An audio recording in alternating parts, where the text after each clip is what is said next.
My name is Alhaji Mahdi Sakande, and by trade, I operate as a commercial merchant. Back in the year 2023, I arranged a visit to meet with the former head of state, Mr. Damiba, to engage in a private discussion. Fast forward to 2026, I returned to pay another visit to former President Damiba. It was during this second encounter that he disclosed their specific intention to orchestrate a coup d'etat and forcibly seize control of the government. He laid out his clear ambition to reclaim his position of authority and explicitly asked for my input on how we could facilitate his mission to secure that objective. Good morning and warm regards to our brothers and sisters here at home and to the entire extended family tuning in from across the globe. You are locked in for the broadcast on this Thursday, the 8th of January 2026. I am your host, Akoshwa Prempe, reporting live from the United States of Africa News Desk, your dedicated platform for unvarnished truth, continental solidarity, sovereignty, and the collective rise of our people wherever they may be stationed. Folks, right now, we are tracking a highly critical and rapidly evolving situation coming out of West Africa, specifically regarding the state of affairs in Burkina Faso. As federal probes dig deeper into the recently thwarted government takeover attempt, the findings are becoming increasingly disturbing and complex by the hour. What started out looking like a standard security red flag has quickly snowballed into a full-blown national crisis involving intricate logistics, heavy financing, and a web of co-conspirators from all walks of life. Every single day that investigators peel back another layer of this onion, startling new evidence and intelligence are being brought to the surface.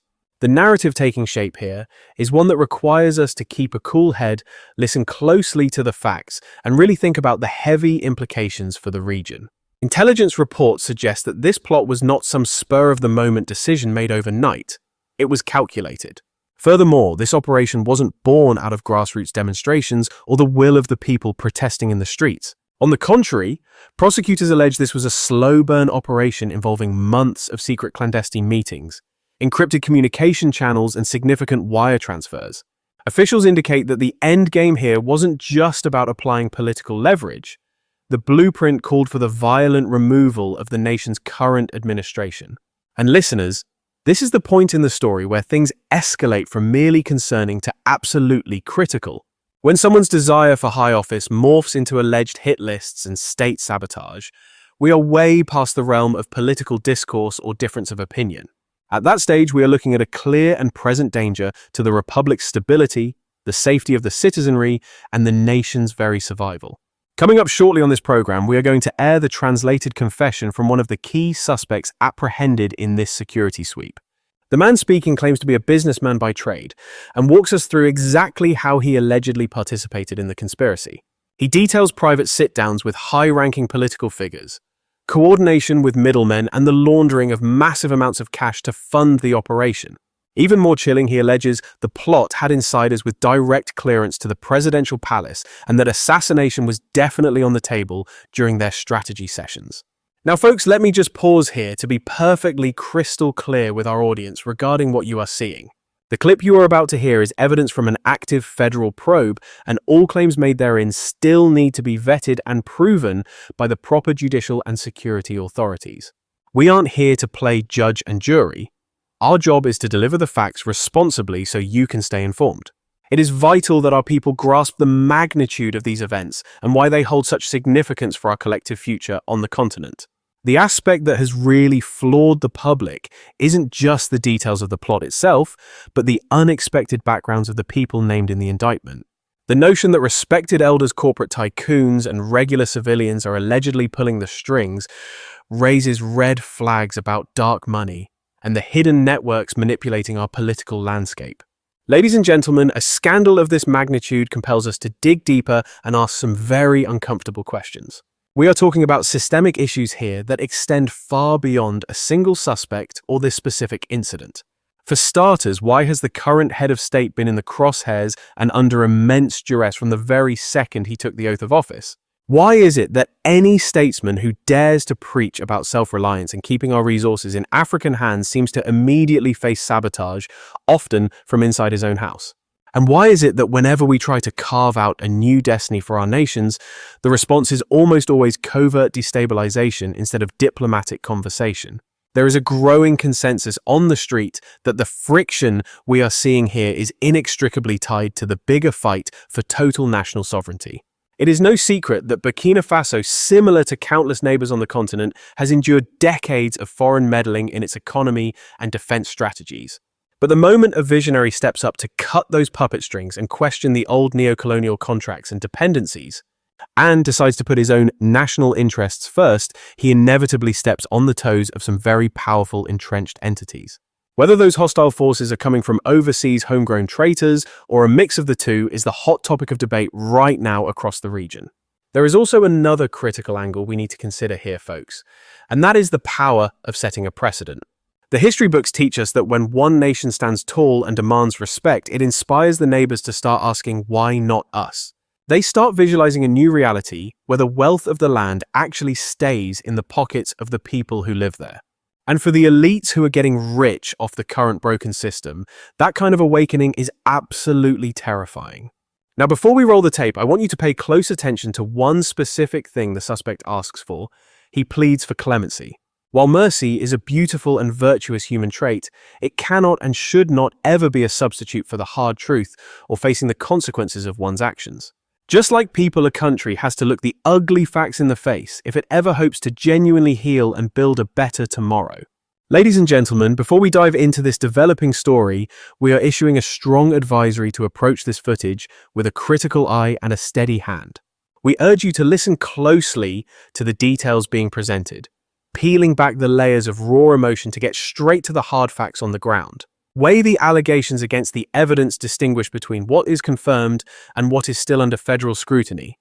And never forget that a tremor in one African nation can send shockwaves across the entire continent.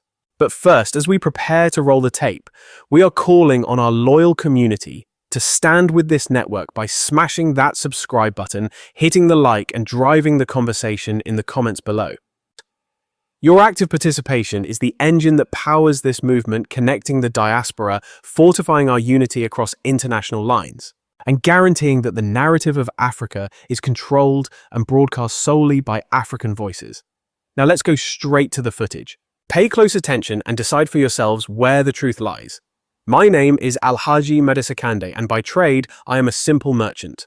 Back in the year 2023, I sat down with former President Damiba for a talk, and then fast forward to 2026, I met with the former leader once again. During this second high-stakes meeting, he dropped a bombshell revealing a calculated plot to stage a coup d'etat and forcefully seize control of the government. He laid out his desperate ambition to reclaim the presidency and pressed me to figure out how we could mobilize resources to make this regime change a reality. Immediately after returning from that meeting, I reached out to El Hadji Ali, a fellow businessman operating out of Ziniare, to bring him into the fold. He disclosed that he had a direct line to the inner circle through his grandson Sif, who was not only working alongside the president, but was already deep into plotting destabilization efforts. He assured me that having an operative like Sif on the inside was the key to unlocking the entire operation. Elegy then passed me the contact details to set it in motion. We established contact and arranged a sit-down. When we finally met face-to-face, he confirmed he was green-lit and ready to go, so I instructed him to dial President Damiba, directly noting that as military men, they spoke the same language. Wasting no time, I dialed President Damiba's number myself and immediately handed the phone over to establish a direct link between the conspirators. Damiba grilled him on exactly what tactical moves he could make from his vantage point during a coup, and Sif gave his cold assurances that he had the access to terminate President Ibrahim Traoré. He emphasized that his daily proximity to the head of state meant he could execute this assassination and complete the mission without hitting a single roadblock. He touched base with President Damiba a second time to finalize the details. While they were coordinating, I traveled to Côte d'Ivoire to secure the funding for the operation.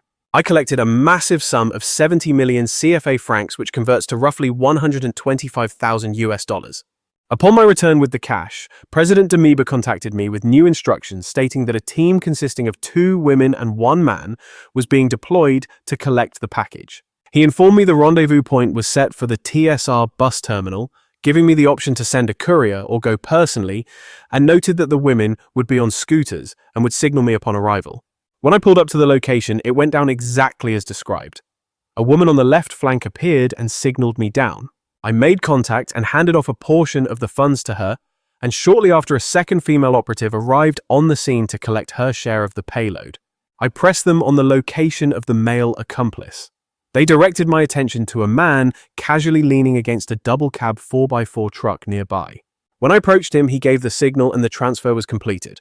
In total, I distributed 40 million CFA francs, or about $71,000, to these three individuals.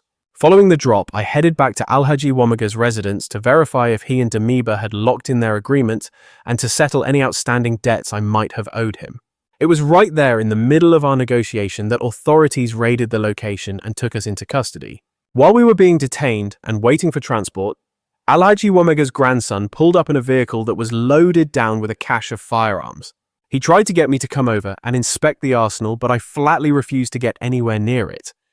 Families, you have seen the evidence and heard the confession.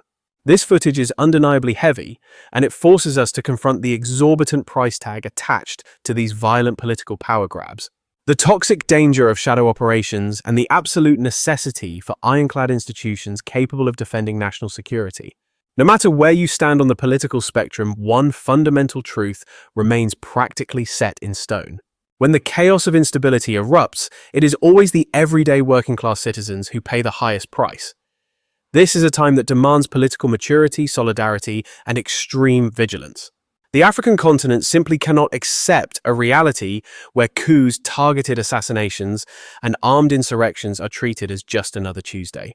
The destiny of our nations hinges on open diplomacy, strict accountability, and an unwavering respect for the sanctity of human life. But before we sign off, we need to hear from you. Your perspective is vital, and civil discourse is the bedrock of constructing a more informed and unified African continent. Question 1. What is your read on the true motivation behind this alleged conspiracy? Are we looking at a lust for power, financial greed, foreign interference, or a terror of political change? Question 2. Do you believe the events unfolding on the ground in Burkina Faso will trigger a domino effect, causing other African nations to reevaluate their own roadmaps toward total sovereignty? Please drop your analysis in the comments section below, and let's keep this debate respectful-wise and focused on unity. I am your host, Akoshwa Prempe, reporting live from the United States of Africa News Desk. We thank you for tuning in, and we thank you for standing on the side of truth, solidarity, and the bright future of Africa.